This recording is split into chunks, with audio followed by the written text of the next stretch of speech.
안녕하세요, 여러분. 오늘은 부동산 분양 계약을 둘러싼 실제 법원 판결을 쉽게 풀어서 설명해 드릴게요. 이 사건은 우리가 계약을 할 때 얼마나 신중해야 하는지 보여주는 좋은 사례랍니다.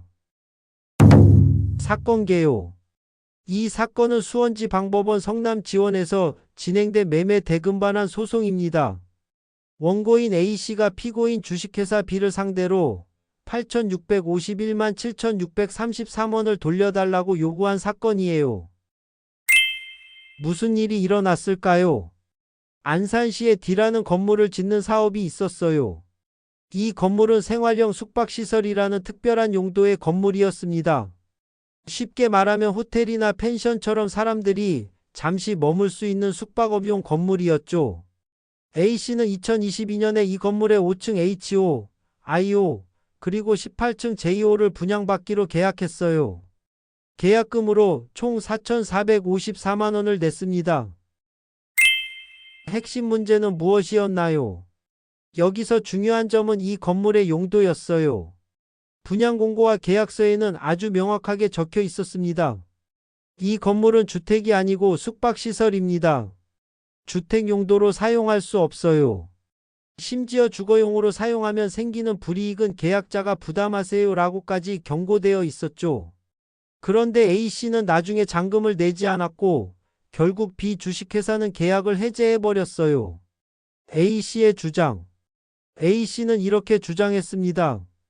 B 주식회사 분양 담당자가 저에게 주거용으로 사용해도 괜찮다고 속였어요.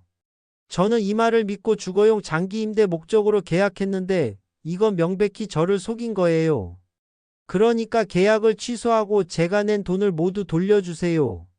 구체적으로 A씨가 요구한 금액은 계약금 4,454만원, 중도금 대출이자 77만 6,633원, 위약금 4,120만원이었어요. 법원은 어떻게 판단했을까요? 법원은 A씨의 주장을 받아들이지 않았습니다. 왜일까요? 첫째, 분양 공고와 계약서에 이 건물이 숙박시설이라는 점이 아주 명확하게 적혀 있었어요. A씨도 이 내용을 충분히 알 수 있었다는 거죠.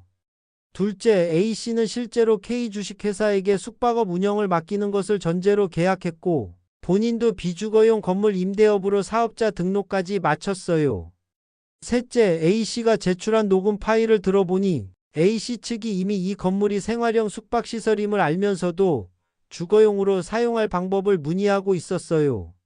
법원은 A씨가 중요한 계약을 하면서 건물의 법적 성격을 제대로 파악하지 못한 책임도 있다고 판단했습니다.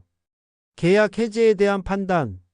A씨가 잔금을 내지 않아서 B 주식회사가 계약을 해제한 것은 적법하다고 보았어요. 그리고 계약서에는 이런 경우 계약금이 위약금으로 회사에 귀속된다고 명시되어 있었죠.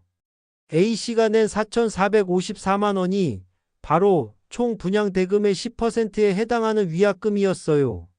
중도금 대출이자도 마찬가지로 계약서에서 계약자 잘못으로 계약이 해제되면 계약자가 부담한다고 되어 있었습니다. 최종 판결과 소송 비용. 결국 법원은 A씨의 모든 청구를 기각했습니다.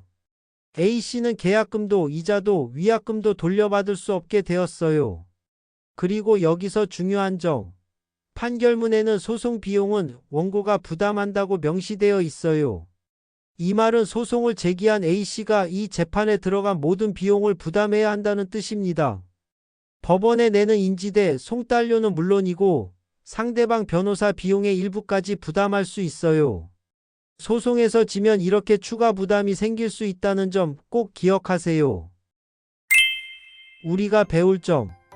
이 사건을 통해 알 수 있는 중요한 교훈들이 있어요. 첫째, 부동산 같은 큰 계약을 할 때는 계약서를 꼼꼼히 읽어야 해요. 둘째, 말로 들은 설명보다는 서면으로 된 계약서가 훨씬 중요해요. 셋째, 소송은 이기지 못하면 본인이 낸 돈뿐만 아니라 소송 비용까지 부담하게 될 수 있다는 점을 명심해야 합니다. 계약할 때는 정말 신중하게, 그리고 계약서는 꼼꼼히 읽어보는 것이 얼마나 중요한지 알 수 있는 사례였어요. 오늘 판결 설명은 여기까지입니다. 시청해주셔서 감사합니다.